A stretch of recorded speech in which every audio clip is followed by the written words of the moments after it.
জীবন পথে আজ বিষণ্ণ, এক সময় খুঁজে বেড়ায় আমার লক্ষ্য।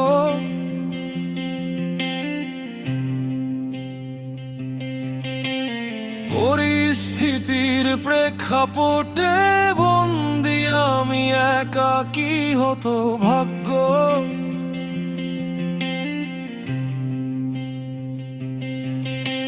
ফিরতে চাওয়াই গতির মাঝে আমি ফালতু, হাত বাড়ালেও ধরি না কিছু, ফাঁকা থাকি আমার মুখ। দেয়ালে দেয়ালে জমে থাকে আমারই নামের দাগ, ভেতরে ভেতরে পুড়ে যাই